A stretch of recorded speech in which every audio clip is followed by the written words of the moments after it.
వాస్తవానికి నేను కూడా చిన్నప్పుడు లా చదవాలనుకున్నాను, అడ్మిషన్ కూడా తీసుకున్నాను, కానీ కంప్లీట్ చేయలేదు. బట్ ఎనీవే ఈరోజు మీ మధ్య ఇలా లా కాలేజ్ స్టూడెంట్స్ మధ్య మాట్లాడడం నిజంగా నాకు చాలా సంతోషంగా ఉంది. ముందుగా మీ అందరూ త్వరలో లా పూర్తి చేసుకొని నల్లకోట్లు వేసుకొని న్యాయస్థానాల్లో అడుగు పెట్టబోతున్నటువంటి మా ప్రియమైన విద్యార్థిని విద్యార్థులకు నా హృదయపూర్వకమైనటువంటి శుభాకాంక్షలు, అభినందనలు. ముఖ్యంగా మీరంతా లా పూర్తి చేసుకొని భారత రాజ్యాంగాన్ని రచించిన డాక్టర్ బిఆర్ అంబేద్కర్ గారి రాజ్యాంగ పరిరక్షకులుగా మీరు కొత్త జీవితాన్ని ప్రారంభించబోతున్నటువంటి మీకు మరొకసారి నా అభినందనలు. ముఖ్యంగా ఈ రోజుల్లో మనం చూస్తూ ఉంటాం, పిల్లలు ఏం చదువుతావంటే తక్కువ చెప్పేది ఇంజనీరింగ్ లేదంటే డాక్టర్. కానీ మీరు సమాజం అంతా చాలా మంది డాక్టర్లుగా ఇంజనీర్లుగా ప్రపంచ విదేశాల్లోకి వెళ్ళాలి, ఇంజనీర్ కావాలి, సాఫ్ట్వేర్ ఇంజనీర్గా ఏ యూరపో ఏ యుఎస్కో యూకేకో వెళ్ళాలనే ఆలోచనలున్న ఈ కాలంలో మీరు లాయర్గా ఈ ప్రొఫెషన్ను ఎన్నుకోవడం అంటేనే సంథింగ్ స్పెషల్. ఎందుకంటే మీలో సమాజానికి ఏదో చేయాలనేటువంటి ఒక ఉత్సాహం, ఒక కమిట్మెంట్ ఉంది. ఈ దేశానికి, ఈ దేశంలో మన రాజ్యాంగాన్ని పరిరక్షించాలనో, గొంతు లేని వారికి గొంతుకగా, న్యాయం దక్కని వారికి న్యాయం దక్కే విధంగా ఇక్కడ సమాజానికి సేవ చేయాలనే మీలో ఉండేటువంటి ఒక ఆలోచననే మీ అందరినీ ఈ వృత్తిని ఎన్నుకోవడానికి దోహదం చేసిందని నేను భావిస్తా ఉన్నాను. ఎందుకంటే there are two things, one is profession, the other is job. If you want job, you would have not selected this profession. అంటే ఈ ప్రొఫెషన్ ని మీరు సెలెక్ట్ చేసుకున్నారంటేనే మీ ఆలోచన విధానం ఉన్నతంగా ఉంది, మీ ఆలోచనలో ఏదో ఒక మార్పు ఉన్నది. ఈ భారతదేశంలో ఈ దేశ స్వాతంత్రం నుంచి మొదలుకుంటే అనేక సామాజిక ఉద్యమాల్లో కానీ తెలంగాణ ఉద్యమంలో కానీ న్యాయవాదులే అగ్రభాగాన ఉన్నారు. గాంధీ గారు కావచ్చు, డాక్టర్ బాబాసాహెబ్ అంబేద్కర్ కావచ్చు, మౌలానా అబ్దుల్ కలాం కావచ్చు, సర్దార్ వల్లభాయ్ పటేల్ కావచ్చు, ఎవరు చూసినా ఆనాటి స్వాతంత్ర పోరాటంలో అగ్రభాగాన ఉన్నది న్యాయవాదులే. తెలంగాణ ఉద్యమంలో కూడా నేను చాలా దగ్గరగా చూశాను. తెలంగాణ ఉద్యమంలో కూడా అగ్రభాగాన నిలబడ్డది న్యాయవాదులే. ఆ రోజుల్లో సాగరహారం జరిగినా, మిలియన్ మార్చ్ జరిగినా, రైల్ రోకోలు జరిగినా, జాతీయ రహదారుల దిగ్బంధం జరిగినా, ఉస్మానియా యూనివర్సిటీలో జరిగే పోరాటాలకు అండగా నిలబడ్డది కూడా న్యాయవాదులే. సామాజిక స్పృహ, సామాజిక చైతన్యం మా న్యాయవాదుల్లో ఎక్కువ ఉంటుంది. ఏ సామాజిక ఉద్యమమైనా, ఎక్కడ పోరాటాలు జరిగినా ఆ పోరాటంలో న్యాయం ఉందంటే, ఆ పోరాటంలో ధర్మం ఉందంటే దాని వెనుక న్యాయవాదులు ఉంటారు. ఎక్కడైతే న్యాయవాదులు ఉన్నారో అక్కడ తప్పకుండా విజయం సిద్ధిస్తుంది, ఆ పోరాటం గమ్యాన్ని ముద్దాడుతుంది. అలాంటి గొప్ప ఉదాహరణలు ఈ దేశంలో, ఈ రాష్ట్రంలో ఎన్నో ఉన్నాయి. మరి మీరు లా స్టూడెంట్స్గా ఈరోజు బయటకు రాబోతా ఉన్నారు. ముఖ్యంగా నేను ఒకటే చెప్తా ఉన్నా, మీరు ఏ లక్ష్యంతోనైతే, ఏ ఆలోచనతోనైతే ఈ ప్రొఫెషన్లో అడుగుపెట్టారో చివరిదాకా కూడా దాన్ని కొనసాగించండి. మార్టిన్ లూథర్ కింగ్ గారు ఒక మాట అన్నారు, injustice anywhere is a threat to justice everywhere అని మార్టిన్ లూథర్ కింగ్ గారు అన్నటువంటి విషయాన్ని మీరందరూ కూడా గుర్తుపెట్టుకోవాల్సిన అవసరం ఉంది. జాబ్ కావాలంటే ఈజీగా ఏదో ఒక జాబ్, ఐటీ జాబ్ కొట్టేయచ్చు.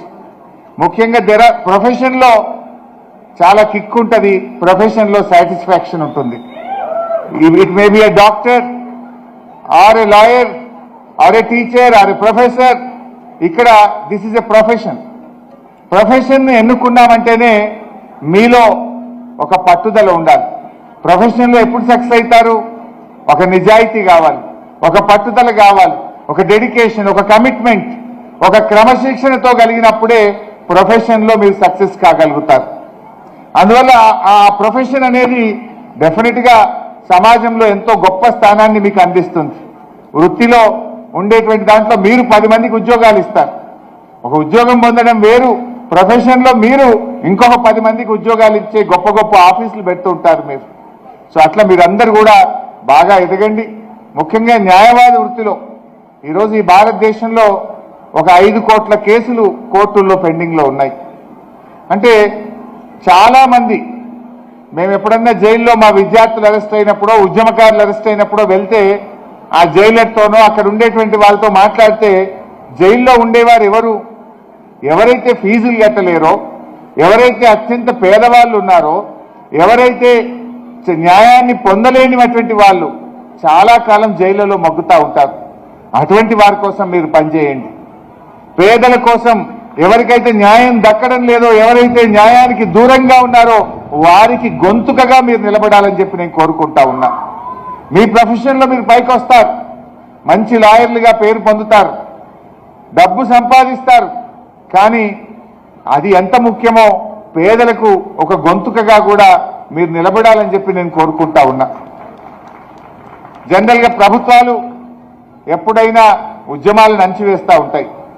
ప్రభుత్వాలు పోరాటాలను ప్రతిబంధకాలు సృష్టిస్తూ ఉంటాయి.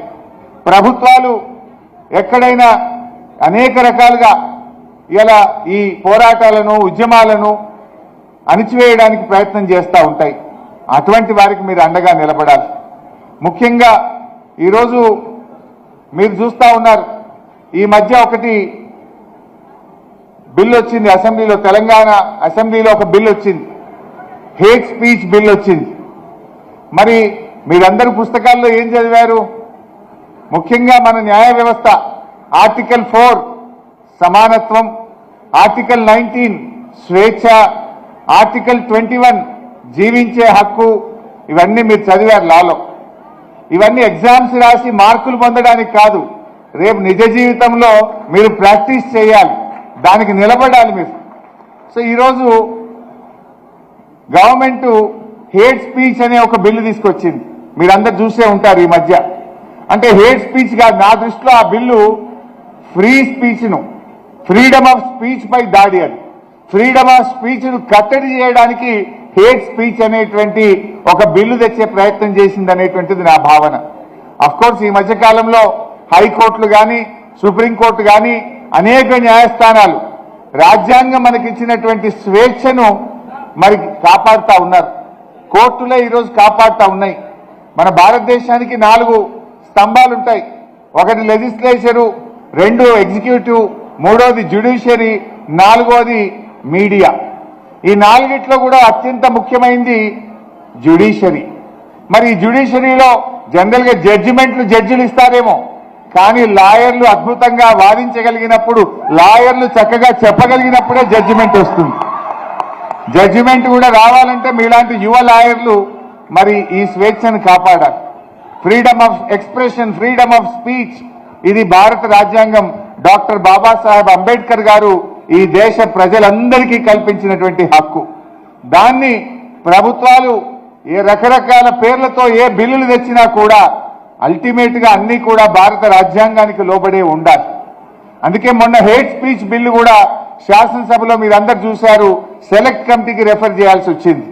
అందులో ఎట్లా ఉందంటే ఎవరం మాట్లాడలేం, ప్రభుత్వాన్ని ప్రశ్నిస్తే కేసే, ప్రభుత్వ తప్పిదనాన్ని చూపెడితే జైలే అన్నట్టుగా హేట్ స్పీచ్ బిల్లును మన ప్రభుత్వం తెస్తే దాని మీద కూడా ఇవాళ శాసనసభ్యులందరూ గట్టిగా ఇది తప్పు అంటే అది సెలెక్ట్ కమిటీకి పోవాల్సి వచ్చింది.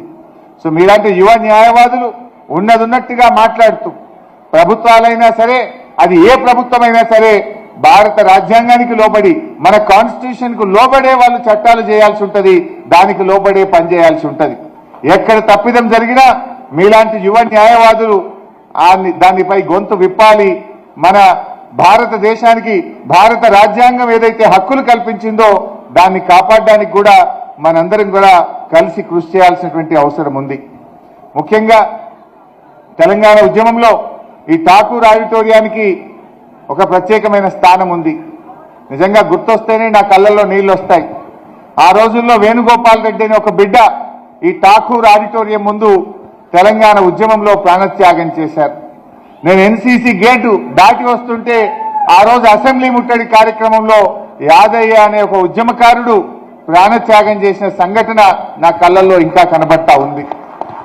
అట్లే అనేక సందర్భాలు ఇషాన్ రెడ్డి గారు లైబ్రరీ ముందు జహీరాబాద్ బిడ్డ ఇషాన్ రెడ్డి గారు కూడా తన ప్రాణత్యాగం చేశారు. ఇలా ఎంతో మంది, మన లా స్టూడెంట్ దయాకర్ రెడ్డి కూడా, పూర్వ విద్యార్థి దయాకర్ రెడ్డి గారు లా స్టూడెంట్ కూడా తెలంగాణ ఉద్యమంలో ప్రాణత్యాగాలు చేశారు.